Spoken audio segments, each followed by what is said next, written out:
좀 더 심화적으로 웹을 배우기 위해서는 무조건 필요한 언어이기 때문에 웹을 좀 더 심화적으로 배우고 싶다 하시는 분들은 꼭 잘 들어주시면 좋겠습니다. 먼저 자바스크립트는 정적인 HTML 콘텐츠를 프로그램 구현을 통해 동적으로 변경한다고 여기 써져 있잖아요.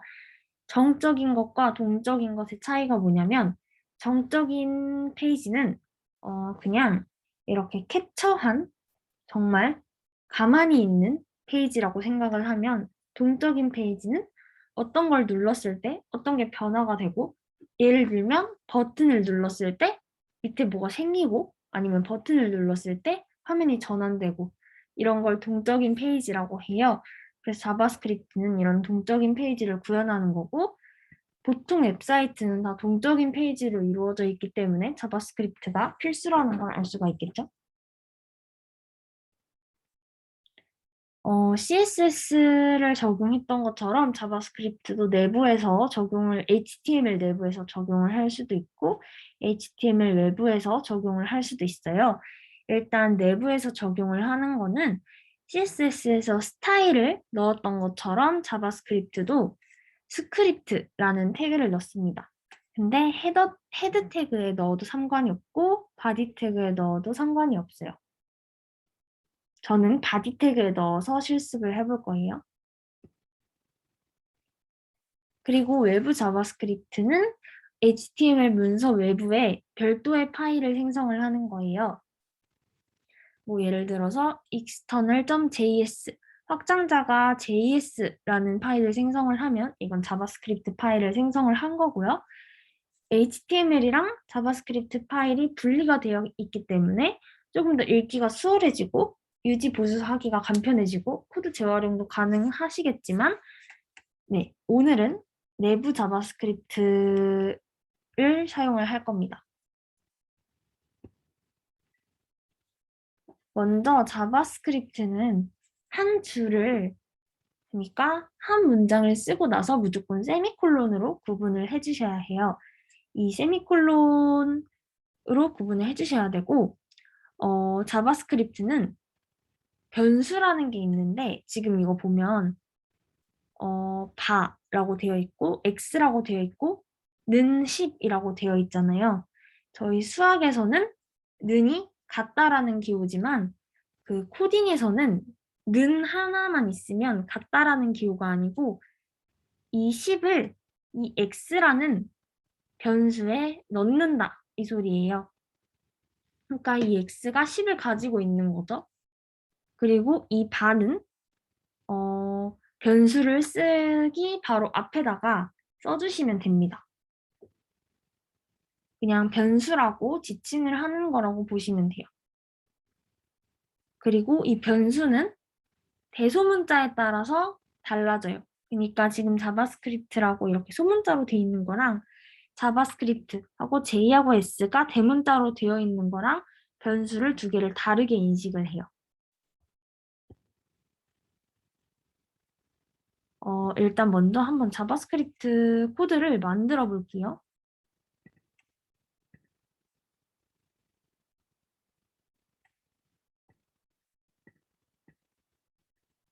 자, 이걸 다 지우고 제가 아까 자바스크립트 내부에서 쓸 때는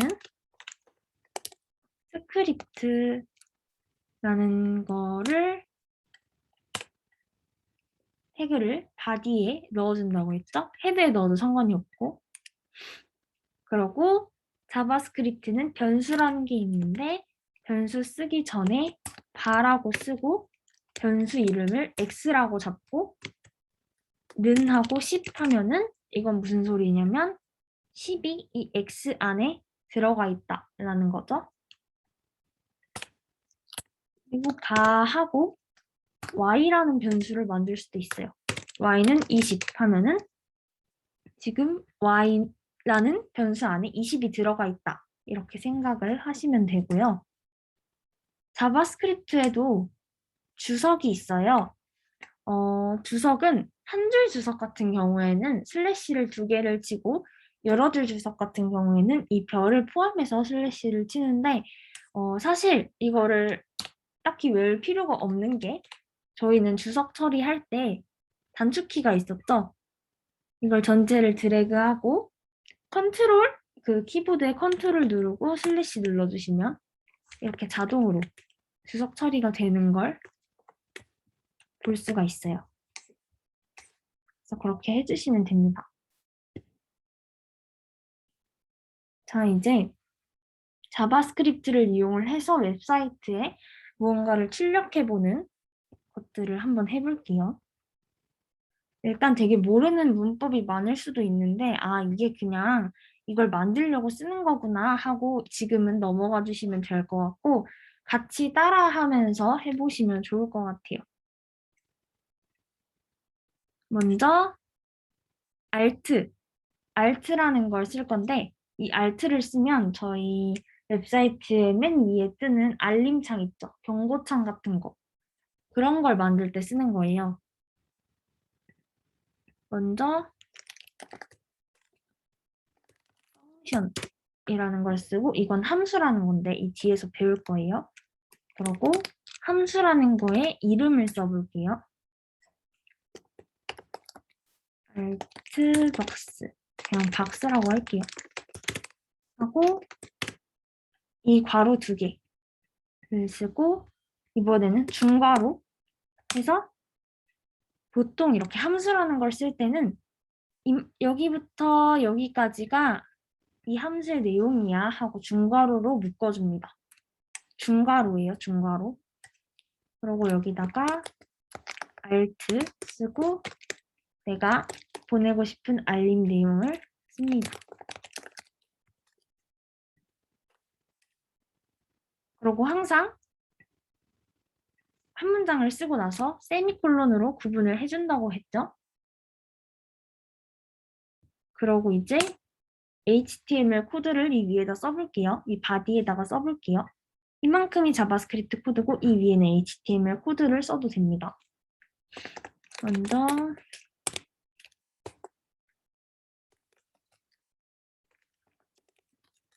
H1로 우리가 뭐 하는지 적어주고 버튼을 하나 만들 거예요.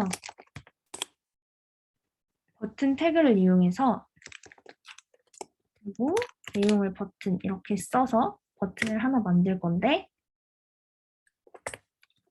인클릭이라는 게 있어요. 그리고 박스. 이게 뭐냐면 이 버튼을 클릭을 했을 때 이 박스라는 함수 내용을 그대로 출력을 해줘라 이거예요. 그래서 클릭을 했을 때라고 해서 onClick이라고 합니다. 한번 이거를 저장을 해보고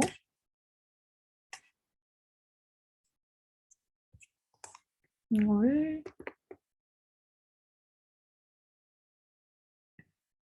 따로 빼서 볼게요. 버튼을 누르면 안녕하세요 라고 이렇게 알림창이 뜨는 걸 볼 수가 있죠? 이 알림창은 이 alt라는 애 때문에 뜨는 겁니다. 그래서 이 alt라는 애는 알림창을 만드는 역할이다 이렇게 생각을 하시면 되고 두 번째로 다큐먼트 라이트라는 게 있는데 다큐먼트 라이트하고 이 괄호 안에 있는 내용을 써주시면 이 괄호 안에 있는 내용이 웹사이트에 바로 출력이 돼요. 근데 이거는 보통 웹사이트를 직접 보여줄 때 사용을 하기보다는 뭔가를 하고 나서 확인을 할 때 이렇게 확인을 하고 뭔가 검토를 하는 걸 디버깅이라고 하거든요. 디버깅을 할 때 많이 사용을 하는데 일단 한번 볼게요. 이것도 이 박스 안에 alt를 빼고 document.write 하고 4 곱하기 5 하고 세미콜론 해서 버튼을 누르면 또 이 박스라는 함수가 호출이 되면서 얘가 실행이 되겠죠? document write. 이건 어떻게 되냐면 버튼을 눌렀을 때 이렇게 20이라는 게 뜨는 거예요. 이 안에 있는 내용이 웹사이트에 뜨는 거죠. 세 번째로 웹사이트에 보여지는 내용은 콘솔 로그라는 게 있어요. 이게 정말 디버깅에 사용이 많이 되는데 이거는 그 F12를 눌러서 자, 여기 검사를 누르거나 아니면 F12를 누르거나 해서 보시면 이 위쪽 여기에 이 줄에 콘솔이라는 게 있어요. 콘솔을 들어가면 지금 아무것도 없죠. 여기다가 띄우는 거예요. 이름은 콘솔.로그 그 다음에 4 곱하기 5 이렇게 해서 세미콜론 붙이고 저장하고 새로 고침해서 한번 보시면 버튼을 눌렀을 때 20 이렇게 뜨는 걸 볼 수가 있죠.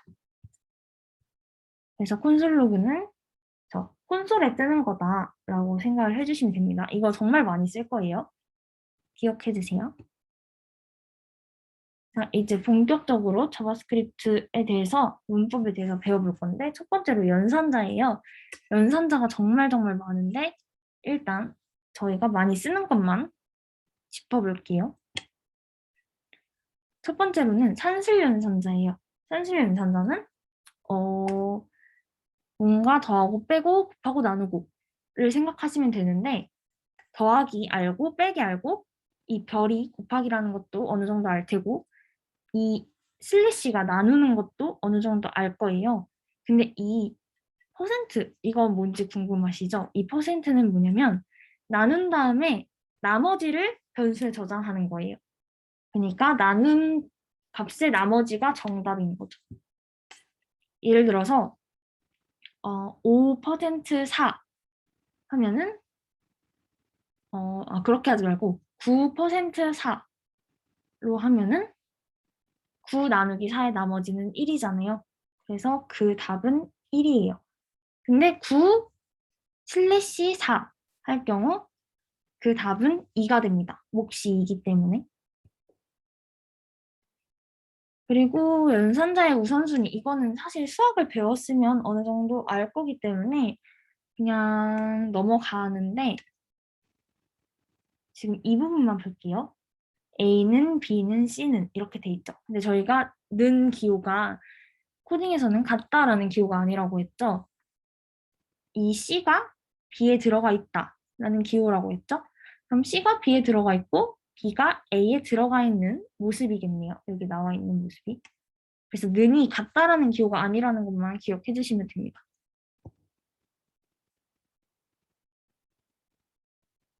그래서 산술연산자를 한번 보여드릴게요. 아까 했던 거 9 슬래시 4를 해볼까요? 이렇게 하면 버튼을 눌렀을 때 박스가 실행이 되고 박스라는 함수가 실행이 되고 그러면 이 안에 있는 내용인 콘솔 로그가 실행이 되겠네요. 9 나누기 4 지금 했습니다. 버튼을 누르면 2.25 이거는 소수점까지 다 나와 있는 걸로 계산을 할 수 있겠네요. 그래서 2.25가 나오는데 9% 4로 해버리면 1이 나오는 걸 볼 수가 있죠. 퍼센트는 나머지를 반환하는 연산자라고 생각을 해주시면 되고 나머지는 그냥 뭐 더하기 빼기 이런 거는 다 아니까 안 해볼게요. 그리고 대입연산자라는 게 있어요. 대입연산자는 하나하나 볼게요. 일단 는 이거는 제가 아까 왼쪽 거를 오른쪽 거에 넣는다라고 얘기를 했죠. 그리고 플러스는 뭐냐면 왼쪽에 오른쪽의 값을 더한 후 그 다음에 그 결과값을 왼쪽에 대입을 하는 거예요. 한번 하나하나 볼게요.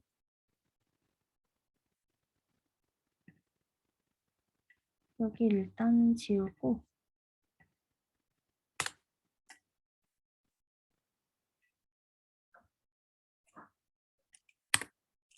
변수를 만들어 볼 건데 x는 10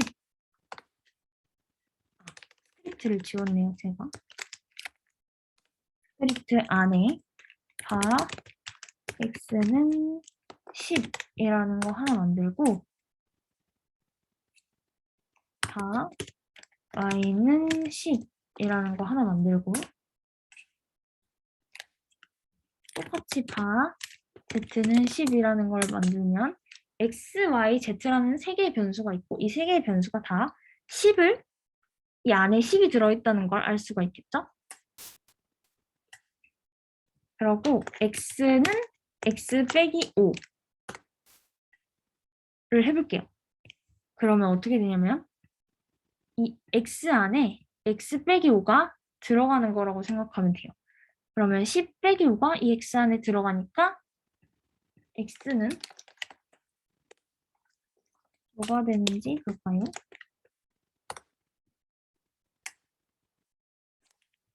저장을 하고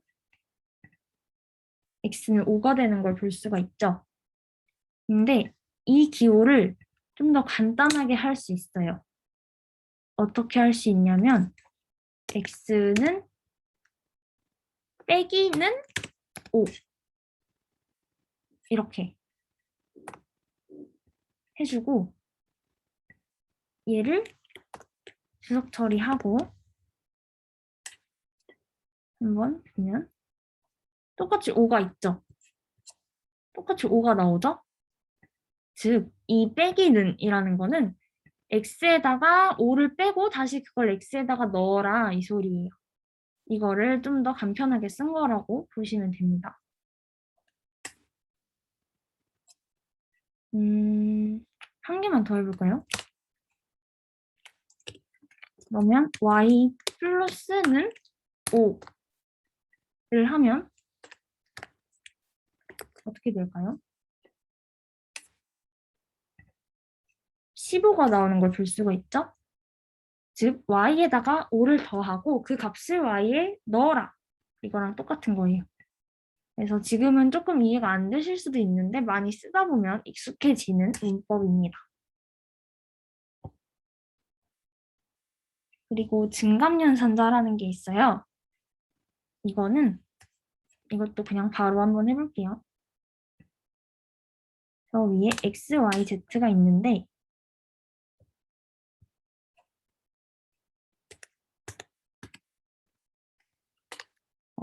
x 플러스 플러스 이렇게 하고 한번 x를 봅시다. x가 11이 된 걸 볼 수가 있죠. 원래 저희는 x에 10을 넣었었는데 플러스 플러스를 하고 나니까 x가 11이 된 걸 볼 수가 있어요.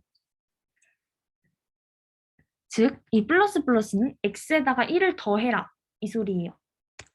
근데 플러스 플러스 x도 여기 지금 보이죠? 마이너스 마이너스 x가 있고 x 마이너스 마이너스라는 게 있어요.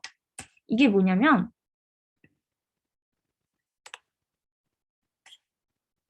x 마이너스 마이너스라는 건 x 값을 먼저 쓰고 나서 x에서 두 개를 빼라 이 소리고 1을 빼라 이 소리고 마이너스 마이너스 x라는 건 x에서 1을 먼저 빼고 그 다음에 값을 이용해라 라는 거예요.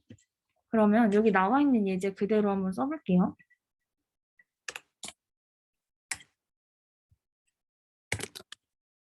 y라는 변수가 있는데 y라는 변수를 어떻게 지정해주고 싶냐면 x 빼기 빼기를 더하고 이걸 하나의 뭉텅이로 보시면 돼요. 거기다가 5를 더하고 빼기 빼기 x를 더한다. 이렇게 보면 되는데 그러면 자 먼저 x를 썼으니까 이거는 10을 더한 거겠죠? 그리고 x를 쓰고 나서 x 한 개 뺐죠? 그러면 이 x는 지금 9가 됐겠죠? 거기다가 5 더하고 x에서 1을 먼저 뺄 거예요. 빼기 빼기니까. 그럼 x가 8이 되겠죠? 그 상태에서 값을 이용하니까 이렇게 되는 거예요. 그래서 이거를 출력을 해보면 y를 출력을 해보면 몇이 나올까요? 23이 나오는 걸 볼 수가 있어요. 10 더하기 5 더하기 8. 그래서 이 마이너스 마이너스 또는 플러스 플러스가 앞에 있냐 뒤에 있느냐에 따라서 뭔가 순서가 달라진다라고 생각을 해주시면 됩니다. 그리고 비교 연산자. 이것도 정말 중요한 연산자예요. 정말 많이 쓰이는 연산자고 지금 보시면 는이라고 두 개가 있죠. 저희가 는은 아까도 말했듯이 같다라는 의미가 아니라고 했어요. 뭔가 왼쪽에다가 오른쪽 거를 대입해주는 느낌이라고 보시면 된다고 했지만 는은 이제 같다는 뜻이에요. 이쪽과 이쪽게 같다라는 뜻이고 또 알아두시면 좋을 게 느낌표는 이거는 같지 않다라는 뜻이에요. 그리고 저 부등호 방향은 아시죠? 근데 같거나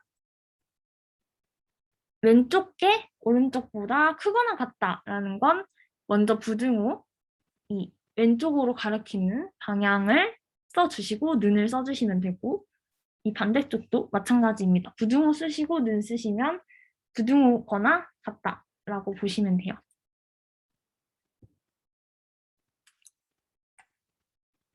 그래서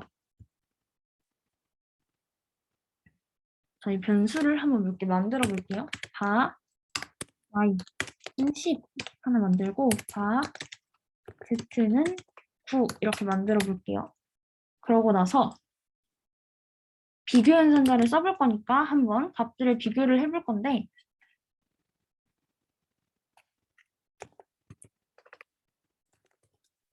콘솔로그에 값이 비교한 게 참인지 거짓인지 볼 거예요. x와 y가 같다. 이렇게 쓰면 만약에 이 내용이 맞으면 true라는 값이 나올 거고 이 내용이 틀리면 false라는 값이 나올 겁니다. 그리고 또 어떤 걸 볼까요? x하고 z가 같다. 이걸 한번 두 개를 한번 볼게요. 그러면 한번 생각해 주세요. 어떤 게 true가 나오고 어떤 게 false가 나올지. 세로 고침을 해보면 true, false가 나왔네요. 지금 x하고 y는 같다 했는데 같으니까 진짜 그럼 얘는 맞는 말이죠. 그래서 true라는 값이 나오는 거고 x와 z가 같다라는 건 지금 봤더니 x랑 z가 달라요. 그렇기 때문에 얘는 false로 나오는 거예요. 마찬가지로 이걸 한번 써볼까요? x하고 y가 같지 않다라는 건 참일까요? 거짓일까요? x하고 y는 같은데 같지 않다라고 써져 있으니까 거짓이죠. 그럼 이거는 false가 나올 거예요.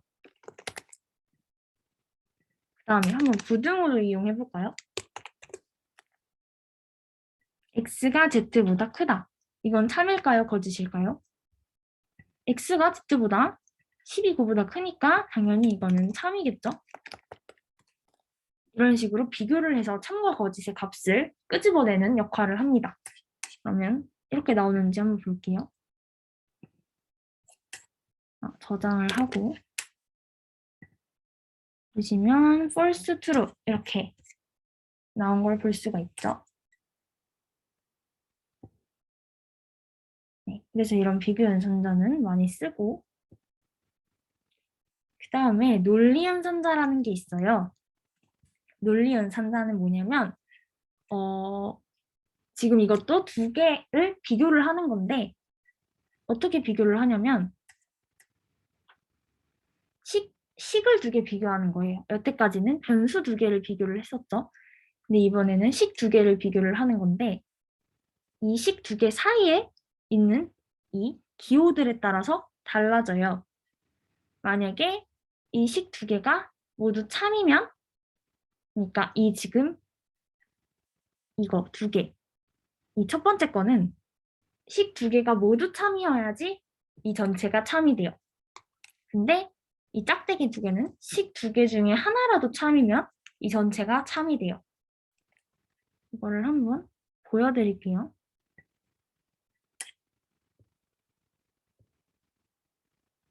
음, 저희가 여태까지는 변수 안에 숫자만 넣었잖아요.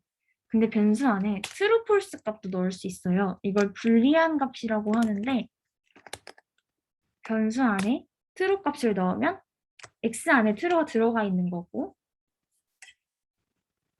그리고 이번에는 y 안에다가는 false를 넣어볼게요. 그러면 y 안에 false가 들어가 있는 거죠. 그리고 이제 아까 했던 논리 연산자를 써볼 건데 첫 번째 게 뭐였죠? 이거였죠. 그러면 x하고 y가 둘 다 true여야지 이 전체가 true가 된다고 했으니까 이거는 뭐가 나올까요? false가 나오겠죠? 왜냐면 y는 false니까. 두 번째로 x 이 짝대기 두 개는 키보드 맨 오른쪽에 보시면 백슬래시가 있어요. 반대로 된 슬래시. 그거를 Shift 키를 누른 다음에 해주시면 이렇게 짝대기 두 개가 나오는데 이거는 둘 중 하나라도 참이면 참이 된다고 했으니까 지금 x가 true니까 이 전체도 true가 나오겠죠? 한번 똑같이 나오는지 볼게요. false, true 똑같이 나오는 걸 볼 수가 있죠. 그리고 마지막으로 식에다가 어떤 변수나 식에다가 느낌표를 붙이면 원래는 어떤 변수를 썼을 때 이 안에 있는 값이 참이어야지 참이 반환이 됐잖아요.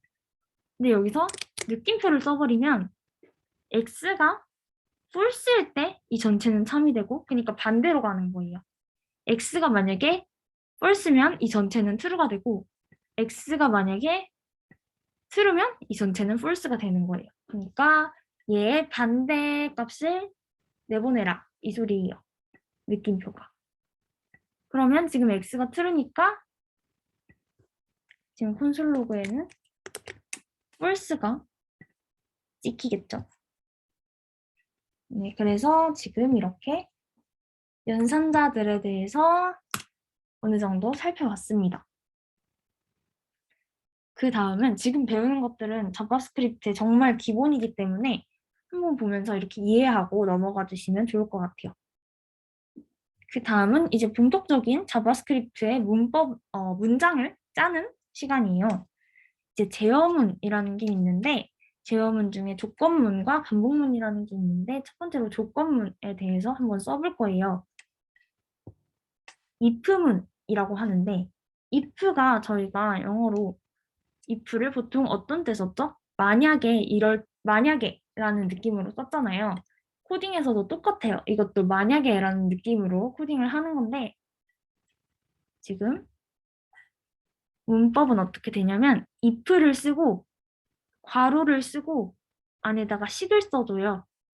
그러고 이 중괄호로 if문이 여기부터 여기까지야 하고 이렇게 감싸주는 거예요. 그럼 이 안에 있는 게 if문의 내용이겠죠?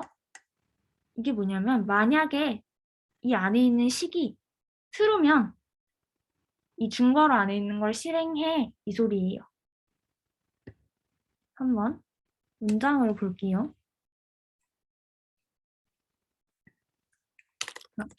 여기 바에다가 다시 숫자를 이렇게 넣고 x하고 y라는 변수 두 개가 있고 if문을 이제 한번 써볼게요. if 하고 y가 x보다 크면 중괄호 쓰고 중괄호 안에 내용을 document.write 그래서 y가 x보다 큽니다.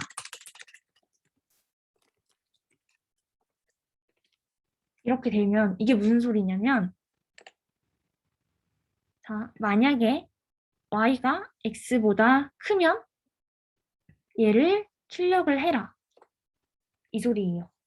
근데 지금 보면 y가 x보다 크죠? 그러면 실행했을 때 출력이 되는 걸 볼 수가 있어요. 근데 만약에 x를 저희가 30을 줘볼게요. 그러면 y가 x보다 크지 않죠?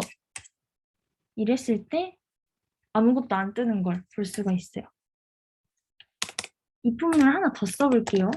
만약에 x가 y보다 크면 document write 이번에는 x가 y보다 큽니다. 이렇게 해놓고 저장을 하고 한번 볼까요? 지금 x가 30이고 y가 20이죠? 그러면 어떤 게 뜨냐면 x가 y보다 큽니다. 맞아요. 또 바꿔볼까요? x를 한번 5로 바꿔볼게요. 그러면 y가 x보다 커졌죠? 이렇게 치면 y가 x보다 큽니다. 이렇게 출력이 되는 걸 볼 수가 있어요. 그래서 지금 이 안에 있는 표현식, 이 내용에 따라서 달라지는 걸 볼 수가 있죠.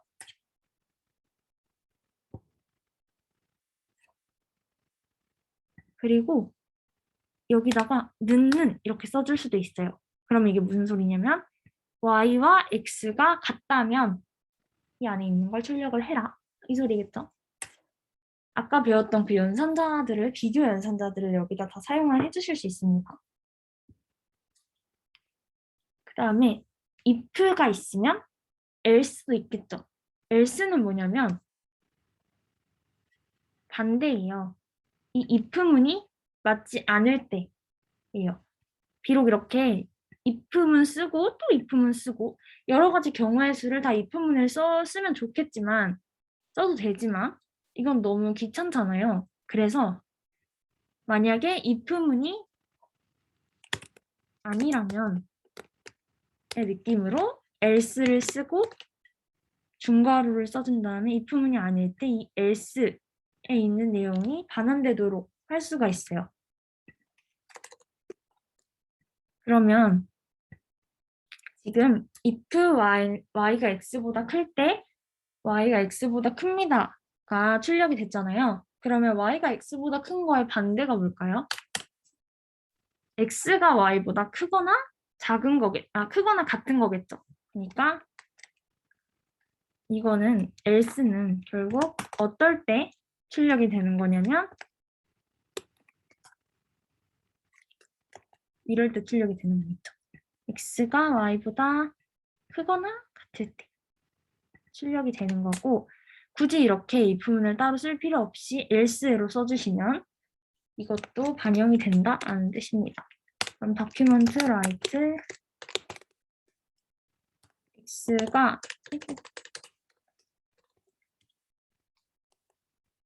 x가 y보다 크거나 같습니다. 이렇게 하고 변수 안에 있는 내용을 또 바꿔볼게요. 이거 다시 30으로 수정해볼게요. 그러면 x가 지금 y보다 크죠? 그럼 첫 번째 거와 두 번째 거 중에 두 번째 게 출력이 되겠죠? 지금 얘는 뺄게요. 얘는 빼고 보시면 두 번째 게 이렇게 출력이 되는 걸 볼 수가 있죠.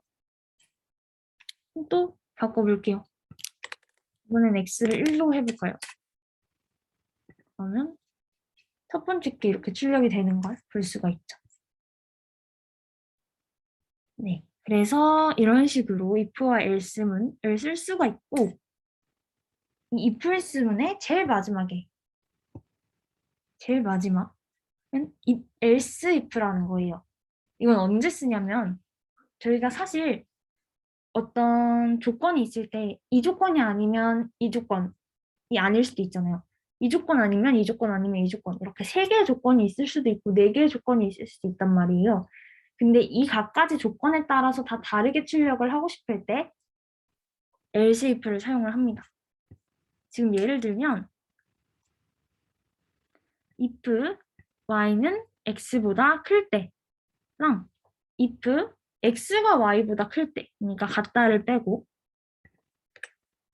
x가 y보다 클 때랑 y와 x가 같을 때 이렇게 세 가지 조건으로 나뉠 수가 있잖아요.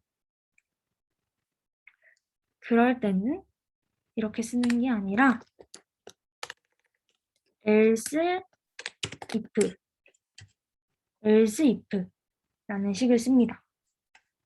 else if라는 식을 쓰고 이 안에다가 내가 원하는 조건을 써줘요. y가 x보다 작을 때, 즉 x가 y보다 클 때는 이 중괄호 안에 있는 내용을 출력을 해라. document write x가 y보다 큽니다. 이렇게 출력을 하고 그 다음에 또 다른 조건이 있다면 또 else if를 사용을 하고 써주셔도 좋아요. 저희는 세 가지 조건이니까 if, else if 하고 맨 마지막에 else 하고 아무것도 조건을 걸지 않고 써주면 이건 자동으로 얘도 아니고 얘도 아닐 때 들어가는 조건이 돼요. 그러면 x가 y보다 크지도 않고 y가 x보다 크지도 않고 x가 y보다 크지도 않으면 결국 y와 x는 같은 거겠죠.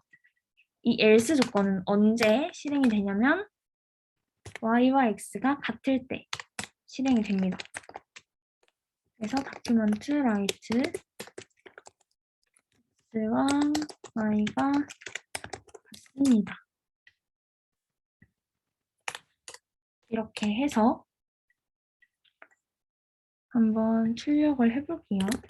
지금은 x가 y보다 작죠? 그러면 y가 x보다 큽니다. 출력이 되고 두 개를 같게 해볼까요? 두 개를 같게 하면 x와 y가 같습니다. 출력이 되고 이번에는 y를 더 크게 하면 y를 더 크게 하면 y가 x보다 큽니다. 이렇게 변수 안에 있는 숫자에 따라서 달라지는 걸 볼 수가 있죠.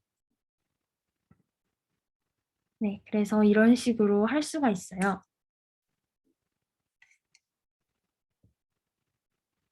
이게 지금 제가 썼던 문장입니다.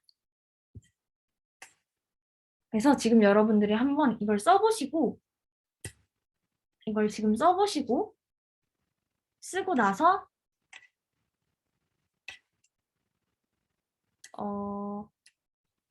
출력이 된 거를 그냥 이 코드를 캡처해서 저희 단톡방에다가 올려주세요. 그리고 그걸 하시고 11시까지 쉬시면 될 것 같아요. 네, 이걸 하시고 11시까지 쉬시면 될 것 같습니다. 이거를 쓰고 나서 캡처를 해서 저한테 보내주세요. 그리고 이 변수 숫자 있죠? 이거 웬만하면 다르게 해주세요. 그냥 여러분들이 원하시는 대로 써서 주시면 됩니다.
네, 이제 시작할게요, 다시.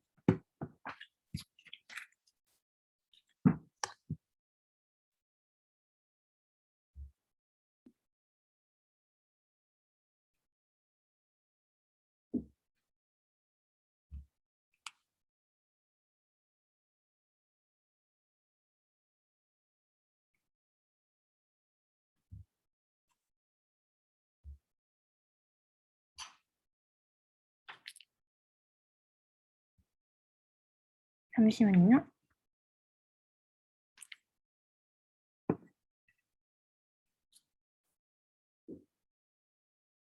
네, 이제 진짜 시작하겠습니다. 저희 조건문 여기까지 했고 if문까지 했어요. 그 다음에 3학년 선자라는 게 있는데 이거는 지금 하지 않을게요. if문을 조금 더 간편하게 쓴 거라고 보시면 되는데 혹시 궁금하시면 한번 쳐보시면서 익혀보시면 될 것 같아요. 그 다음 스위치문이라는 게 있어요. 이것도 if문과 비슷한 건데 주어진 조건 값에 따라서 명령을 수행하도록 하는 조건문인데 제가 간단하게 그냥 예시만 보여드릴게요. 이게 if문이랑 똑같아요. 근데 조건을 조금 더 잘 볼 수 있다는 장점이 있죠. 먼저 하고 카운트를 2로 한번 줘볼게요. 그리고 스위치하고 가로치고 카운트라고 하시면 이건 어떻게 되는 거냐면 이 카운트의 값에 따라서 달라집니다 라는 뜻이에요. 그리고 중괄호를 넣고 여기에 케이스라는 거는 조건이죠. 조건이 1일 때, 즉 이 카운트가 1일 때라는 것과 같은 의미예요. 카운트가 1일 때라는 것과 같은 의미고 조건이 1일 때는 document write에 3번입니다. 이렇게 출력을 해볼게요. 그리고 케이스 2. 그러면 카운트가 2일 때라는 뜻이겠죠? 그러면 document write 2번입니다. 이렇게 출력을 하고 그리고 이 케이스와 케이스 사이에 무조건 브레이크라는 걸 걸어줘야 돼요. 브레이크라는 문장을 써줘야 되는데 그 이유가 뭐냐면 이 케이스에서 걸렸을 때 여기서 멈추라는 뜻이에요. 왜냐면 이 케이스에서 걸리면 이 밑에 케이스에서는 당연히 걸리지 않겠죠? 그렇기 때문에 여기서 멈춰도 된다라는 뜻입니다. 여기도 브레이크 걸어주고 마지막에는 무조건 디폴트라는 걸 써주는데 디폴트는 else와 같은 의미예요. 이 위에서 아무것도 조건이 충족되지 않았을 때 마지막에 출력될 수 있는 문장입니다. else와 같은 느낌이고 이것도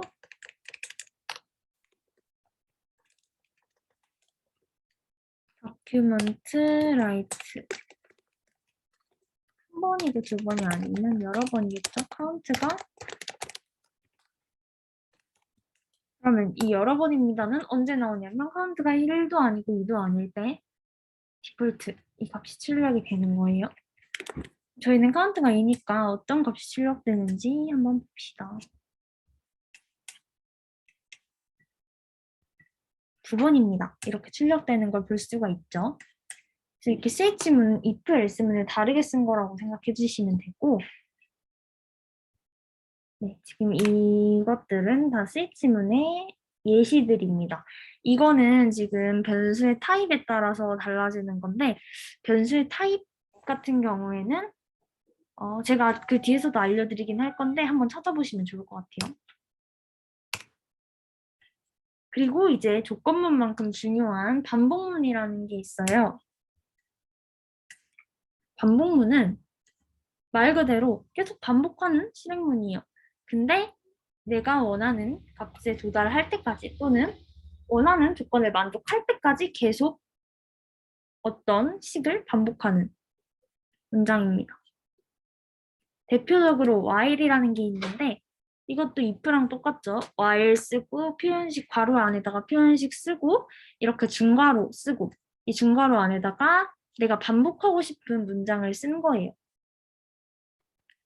그러면 이 표현식 안이 3일 동안 계속 이 문장은 반복을 합니다. 그러다가 표현식이 false가 되면 이 문장은 멈추는 거예요. 그럼 예시를 볼게요.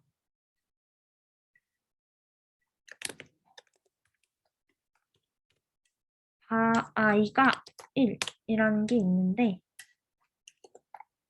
while이 있고 조건식을 써야 되죠. i가 10보다 작을 때 i가 10보다 작으면 이 안에 있는 게 계속 돌아가는 거예요. 그리고 document.write에다가 i랑 br 태그를 집어넣을게요. 그러면 i가 출력이 되고 br 태그를 넣었는데 이거는 따옴표 안에다가 넣습니다. 이렇게 br 태그를 넣으면 i가 출력되고 개행되고 그 다음에 또 돌아와서 i가 출력되고 개행되고 하는 걸 볼 수가 있죠. 그리고 i에다가 1만큼 추가해 줄게요. 이 플러스는 1만큼 추가를 해주는 거죠. i에다가. 그러면 자 어떻게 되냐면 i가 1이죠. while문이 돌아요. 이 표현식이 참일 때 이 식이 반복된다고 했으니까 참인지 한번 보려고 봤더니 i가 1이니까 이 식이 참이네요. 1이 10보다 작으니까. 그러면 i가 출력이 될 거예요. 그러고 i가 1이 늘어나네요. 그러면 i가 2가 되죠. 또 다시 반복문이 돌아요. 돌아와서 봤더니 아직도 참이네요. 그러면 또 2가 출력이 돼요. 그리고 i가 1이 추가돼요. 그럼 3이 되네요. 다시 돌아왔더니 아직도 표현식이 참이에요. 이렇게 쭉쭉쭉쭉쭉 넘어가다 보면 i가 9까지 되고 i가 10이 됐을 때 10은 10보다 작지 않죠. 그렇기 때문에 i가 10이 됐을 때 이 반복문은 멈추는 거예요. 3번 어떻게 document write가 찍혔는지 보니까 1, 2, 3, 4, 5, 6, 7, 8, 9 다 찍힌 걸 볼 수가 있고 이게 다 이렇게 개행이 돼서 찍힌 이유는 이 br 태그 때문이다 라고 보시면 됩니다. 반복문은 표현식이 참일 때 계속 돌아가는 문장이라고 생각하시면 돼요. 그리고 포문은 while문과 똑같이 반복문이긴 하지만 포문의 이 괄호 안에는 조금 더 반복에 대한 정보를 자세하게 적어 넣는 문장이라고 생각하시면 돼요. 지금 포문에 예시가 있는데 포하고 이 괄호 안에다가 변수를 지정을 해줬죠. i는 1 이렇게 지정을 해줬고 한번 써볼게요. 이건 주석 처리를 하고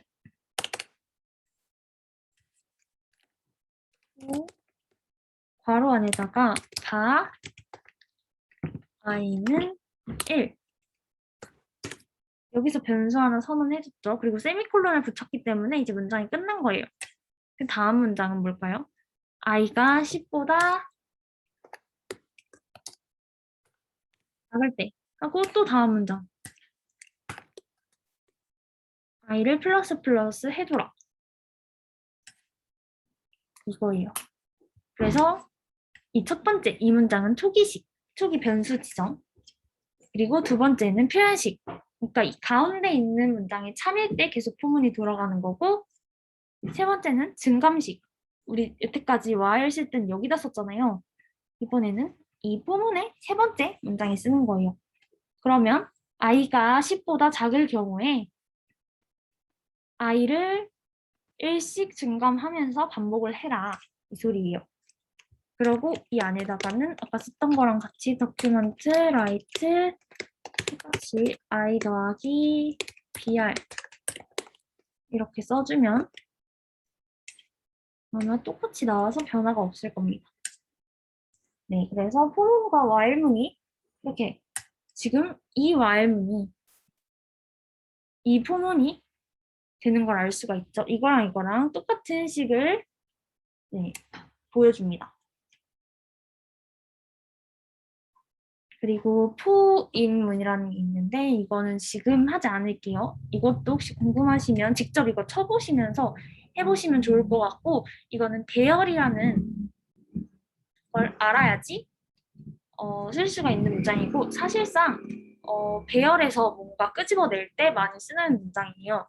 저희가 배열까지 지금 배우기에는 너무 시간이 부족하기 때문에 자바스크립트를 이렇게 기초를 배우신 이후에 조금 더 알고 싶다 하시면 유튜브 같은 데 강의가 진짜 많이 나와 있어서 그런 강의를 보셔도 되고 제가 저번에 예전에 알려드렸던 TCP 스쿨 있죠? 거기서 그 예제 코드 따라 치시면서 하시면 금방금방 이해가 되실 거예요. 그리고 이제 아까 말했던 제가 타입에 대해서 알려드리려고 하는데 자바스크립트에는 타입이라는 게 있어요. 타입은 뭐냐면 변수의 종류라고 생각하시면 될 것 같아요. 아까 변수 안에다가 숫자도 넣었고 뭐 true, false 값도 넣었죠. 변수 안에다가 문자열도 넣을 수가 있어요. 문자열이란 이렇게 이 따옴표로 구분되어 있는 문자인데 문자열도 넣을 수가 있어요. 그래서 이렇게 숫자를 넣거나 그러면 이 변수는 타입이 숫자가 되겠죠? 그리고 문자열을 넣으면 이 변수 타입은 스트링, 즉 문자열이 될 거고 타입 안에다가 변수 안에다가 true나 false 값을 넣으면 이 변수는 불리한, 제가 아까 불리한이라고 부르기로 했었죠. 불리한 값이 되는, 불리한 타입이 되는 걸 알 수가 있어요. 그래서 변수 안에 뭘 넣느냐에 따라서 변수의 타입이 달라집니다. 그리고 이거는 그냥 메소드라고 생각을 하시면 될 것 같은데 날짜를 숫자로 변환하는 메소드예요. 정말 여러 가지가 있죠. 그래서 변수하고 점 치고 이 메소드를 적어주시면 예를 들어서 변수 점 get date를 적어주시면 날짜 중에 일자를 숫자로 반환하는 거고 점 get day 하면 날짜 중에 요일을 숫자로 반환하는 거고 여러 가지 메소드가 있으니까 한번 써보시면 좋을 것 같고 네, 이것도 일단은 넘어갈게요. 이거는 뭐냐면 문자열로 되어 있는 거를 정수로 바꾸는 거예요. 예를 들어서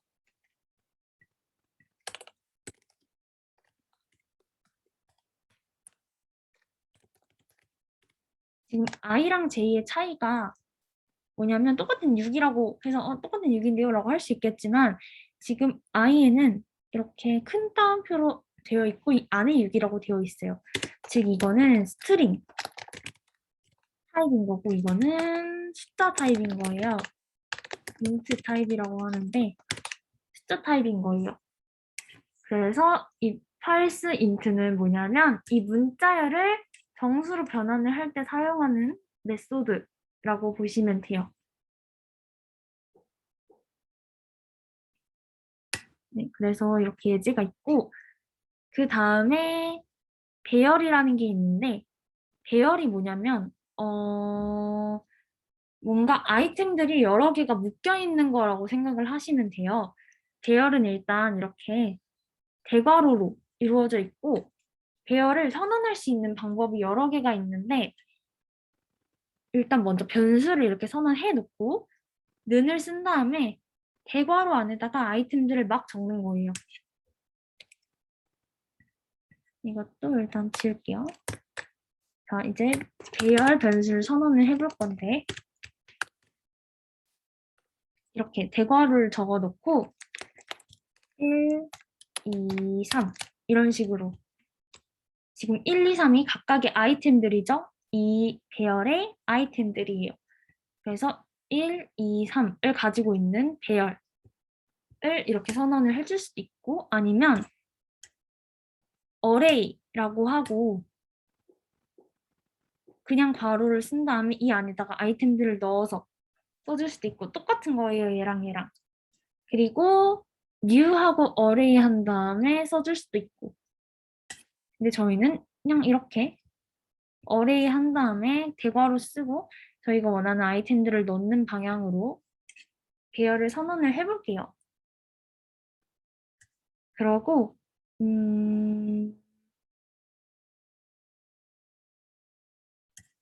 한번 배열을 출력을 해봅시다.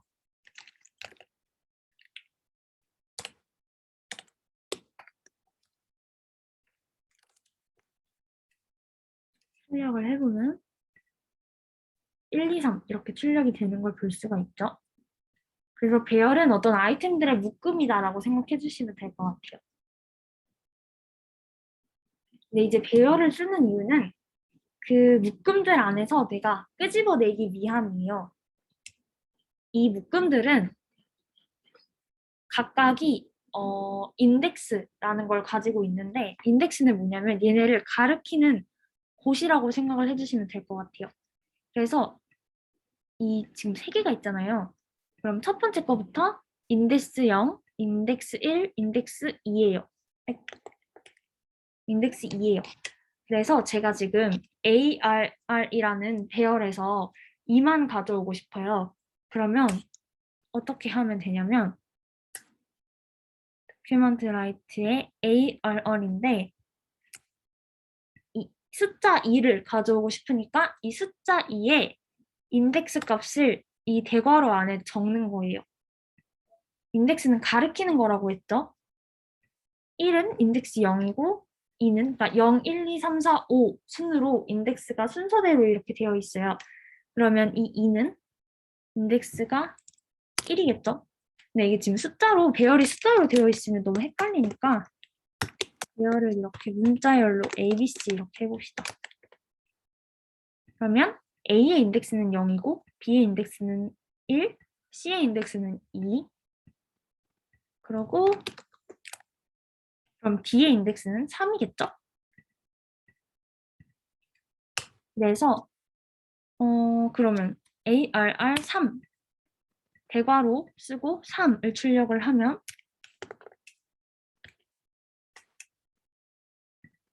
이렇게 D가 출력이 되는 걸 볼 수가 있죠. 그리고 또 ARR2를 출력을 하면 이렇게 C가 출력이 되는 걸 볼 수가 있죠. 왜 C가 출력이 되냐면 인덱스가 0, 1, 2, 3이기 때문에 그래서 이렇게 순서대로 보시면 될 것 같아요. 0부터 시작한다는 걸 꼭 기억을 해주시면 됩니다. 그리고 이것도 출력해 줄 수 있어요. 이 배열의 길이 length라고 쓰면 이 배열은 지금 아이템이 4개가 있잖아요. 4 이렇게 출력이 되는 걸 볼 수가 있죠. 그리고 지금 저희는 배열에 추가를 할 때 그냥 여기다가 이렇게 써줬잖아요. 근데 이 배열은 여기는 그대로 놔두고 저희가 코드를 직접 써서 배열에 수정을 할 수도 있는데 지금 ARR에 4에다가 2를 넣어볼까요? 그리고 ARR 자체를 호출을 해주면 A, B, C, D, E까지 출력이 된 걸 보니까 아, E가 지금 배열에 잘 들어갔구나를 볼 수가 있어요. 이게 뭐냐면 지금 이 는은 얘를 여기 넣는 거라 했죠. E라는 문자열을 ARR에 인덱스 4에 넣는 거예요. 인덱스 4는 지금 0, 1, 2, 3까지 있으니까 인덱스 4는 비어있죠. 그렇기 때문에 이 다음에 들어가는 거예요. 그래서 한번 저희 이 예제 코드를 똑같이 따라해서 나오는 이 화면을 한번 확인해 볼까요? 지금 이 예제 코드를 똑같이 따라해 주세요. 똑같이 따라하면서 배열에 대해서 익히시면 됩니다. 따라해 주시고 그 다음에 카톡방에 아까처럼 올려주시면 될 것 같아요. 이 예제 코드 따라해 주시면 됩니다.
저희 한 3분만 있다가 진도 더 나갈게요.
네, 저희 이제 다시 진행해 볼게요. 그 다음은 함수라는 걸 알려드릴 건데 저희가 아까 했었죠. 함수라는 걸 그 처음에 알트 출력할 때 했었잖아요. 함수는 되게 독립적인 어떤 블록이라고 생각을 하시면 돼요. 아까 말했듯이 함수는 호출을 해야지 이 안에 있는 내용이 돌아가는 걸 알 수가 있었죠.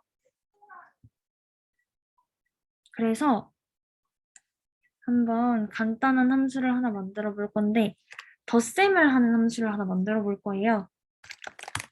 펑션. 먼저 펑션이라고 치시고 add 함수 이름을 치신 다음에 괄호 안에다가는 저희가 받아올 값을 그러니까 지정해주는 값을 어떤 거랑 어떤 걸 더할지에 대한 거를 a와 b로 받아올 거예요. 그리고 a와 b를 더한 거를 return이라고 치시고 a 더하기 b라고 하시면 이 함수를 호출을 했을 때 이 a와 b를 더한 값을 보내준다. 이 의미예요. 그럼 이거를 어떻게 하면 되냐면 콘솔 로그에 찍어볼게요. 콘솔.로그에 찍어볼 건데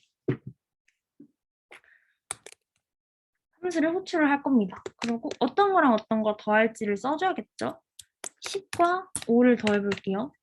그러면 지금 10이 A가 되고 5가 B가 되는 거예요.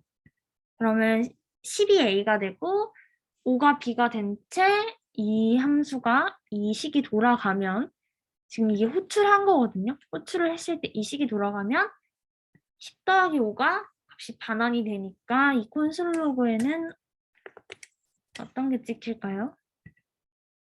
15가 찍히겠죠.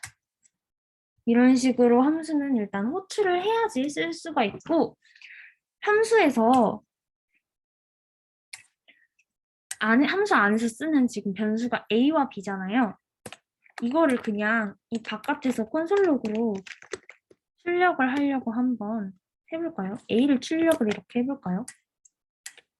그러면 이렇게 빨간색으로 x가 뜨죠. 이거 에러가 뜬 건데 a가 a isn't not defined, a가 정의되지 않았다고 떠요. 그 이유는 함수 안에 있는 이 변수들 있죠. a와 b. 이거는 함수 바깥에서는 쓸 수가 없어요.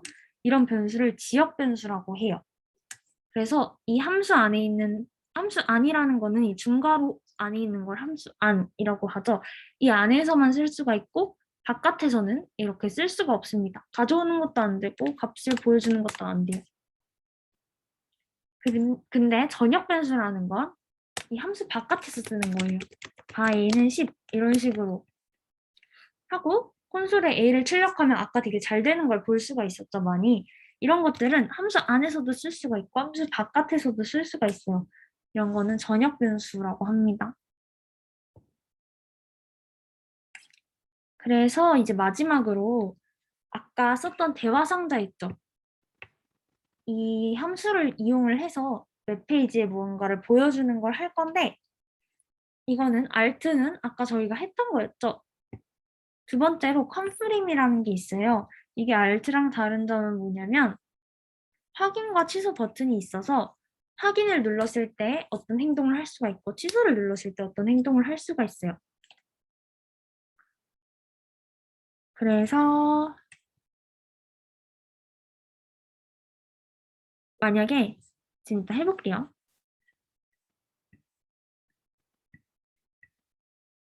이것도 함수를 하나 만들어 볼 건데 함수 안에 컨프림 박스라고 해볼게요. 여기서 b는 대문자입니다. 그럼 이제 컨프림 박스라는 함수가 만들어졌고 아무것도 받아오지 않으니까 이 괄호는 그냥 이렇게 빈 괄호를 넣었던 거고 이 중괄호 안에 있는 게 이제 함수의 내용일 거예요. 그러면 일단 이 안에다가 if문을 써줄 거예요. if문을 써줄 건데 if문 안에다가 컨프림을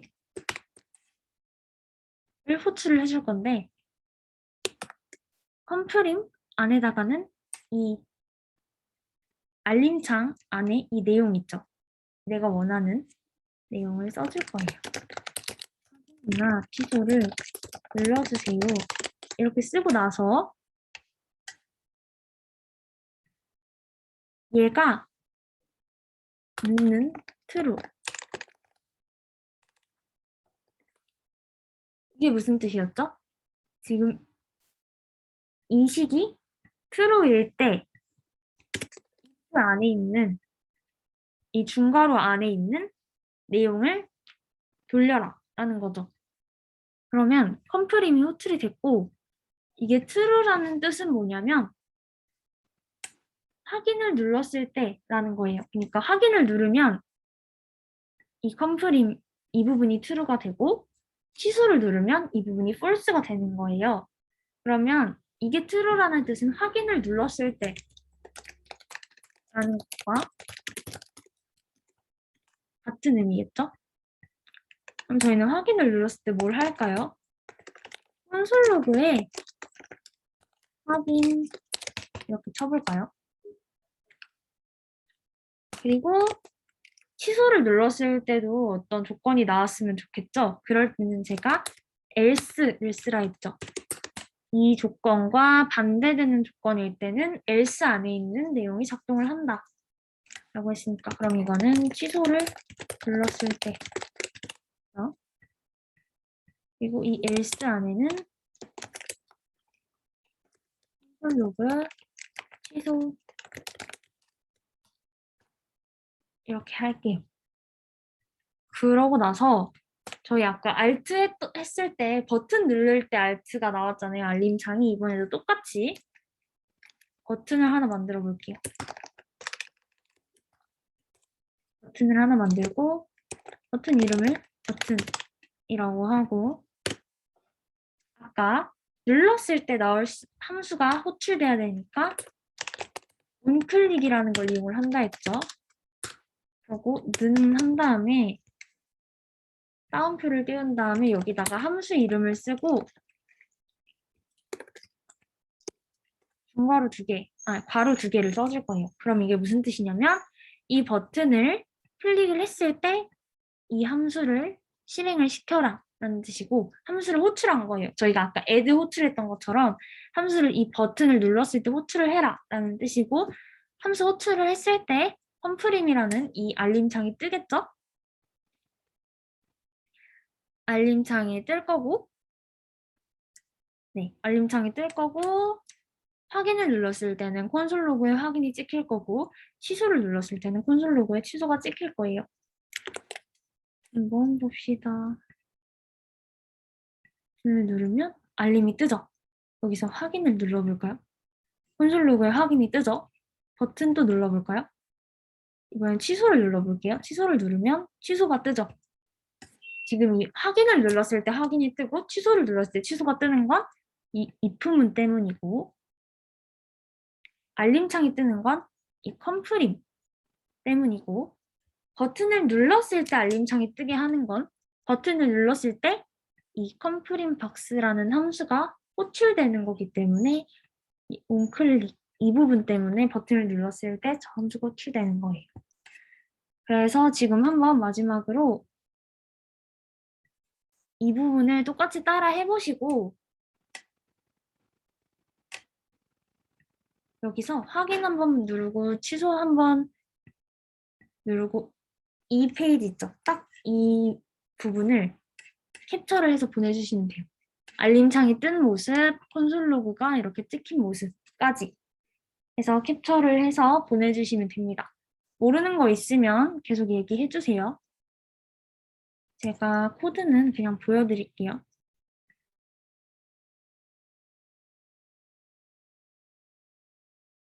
이거 보시고 따라해 주시면 됩니다.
자, 이제 해볼게요. 아직 다 못하신 분들은 카톡방에 친구들이 올린 거 보고 해주시면 될 것 같고, 네, 수업은 이제 거의 끝입니다. 프롬프트라는 것도 있는데, 이거는 알림창을 띄우긴 띄우는데, 알림창에다가 글씨를 쓸 수 있는, 텍스트를 쓸 수 있는 창이에요.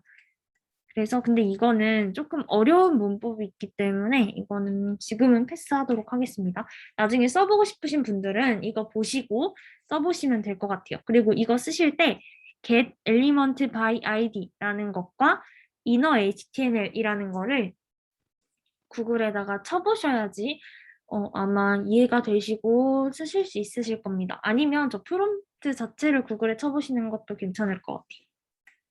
그래서 한번 이것도 해보시면 재밌을 거예요.